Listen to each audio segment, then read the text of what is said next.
अस्सलाम वालेकुम नाज़रीन। ड्रामा सीरियल कभी मैं कभी तुम की आने वाली एपिसोड में आप देखेंगे कि शर्जीना और मुस्तफ़ा जिस मोहल्ले रहने के लिए जाते हैं, ना ही वो मोहल्ला इस काबिल होता है कि उधर रहा जाए और ना ही वो घर। लेकिन मुस्तफ़ा मजबूर होता है, उसके पास इतने पैसे नहीं होते कि वो शर्जीना को किसी अच्छे घर में रख सके। यहाँ पर मुस्तफ़ा को इस बात का एहसास होता है कि पैसा जिंदगी में कितना जरूरी है। वो शर्जीना से भी यही कहता है कि जिसकी जेब में पैसा होता है, इज्जत भी उसी की होती है। अगर उसके पास पैसा होता तो वो यूं दर बदर की ठोकरें ना खा रहे होते और ना ही घर वाले इस तरह उसे जलील करके घर से निकालते। उसकी भी उतनी ही इज्जत होती जितनी अदील बाई की, और इसी तरह ही उसके नाज नखरे उठाए जाते अगर उसके पास उसकी जेब में भी पैसे होते। तब शर्जीना उसे समझाती है कि उसे ये नहीं सोचना चाहिए, अगर पैसे से खुशियां खरीदी जाती तो आज रुबाब और अदील एक साथ बहुत ज्यादा खुश होते। तुम्हें क्या लगता है अदील और रुबाब एक साथ खुश हैं? नहीं, मैं तुम्हारे साथ बहुत ज्यादा खुश हूँ, और अगर तुम मुझे झोंपड़ी में भी रखोगे तो मैं वहां भी खुश ही रह लूंगी, इसलिए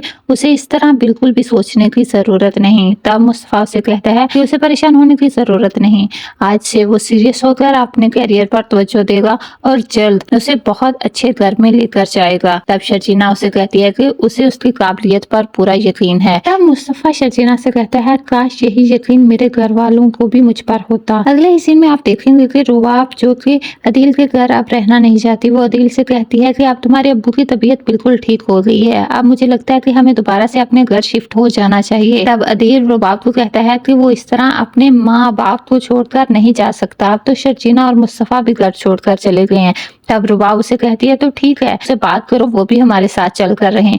तब अदील कहता है कि नहीं, मुझे लगता है कि अब्बू नहीं मानेंगे, उन्हें ये अच्छा नहीं लगता कि वो अपने बहू के घर जाकर रहें। तब रुबाब जो कि ताना देने का कोई मौका भी हाथ से जाने नहीं देती, वो उसे कहती है कि तुम्हारे अब्बू को तब ठीक लगा था जब मैं उनके इलाज के पैसे दे रही थी, लगता है तुम्हारे अब्बू ने असूल भी अपनी मर्जी के सेट किए हुए हैं। ये बात सुनकर अदील को बिल्कुल भी अच्छा नहीं लगता। अदील जब घर आता है तो शगुफ्ता बेगम बहुत ज्यादा परेशान होती है। तब अदील अपनी माँ से पूछता है कि अम्मी खैर तो है, आप इस तरह परेशान बैठी हैं? तब शगुफ्ता बेगम अपने बेटे से कहती हैं कि जब से मुस्तफा घर छोड़कर गया है तुम्हारे अब्बू को तो ऐसे चुप ही लग गई है, वो तो बिल्कुल चुप हो गए हैं। तब अदील अपने बाप को समझाता है कि उन्हें ऐसा बिल्कुल नहीं करना चाहिए, वो इस तरह करके रुबाब की मुखालफत मोल ले रहे हैं, बजाय इसके कि आप रुबाब के एहसानमंद हों कि उसने पुलिस कंप्लेन नहीं की। अगर वो पुलिस कंप्लेन करती थी तो इस मोहल्ले में और मेरी सोसाइटी में मेरी क्या इज्जत रह जाती कि मेरे भाई ने ही मेरे घर में चोरी की है। ये बात सुनकर वो अपनी माँ को तो कायल कर लेता है, और शगुफ्ता बेगम जिसे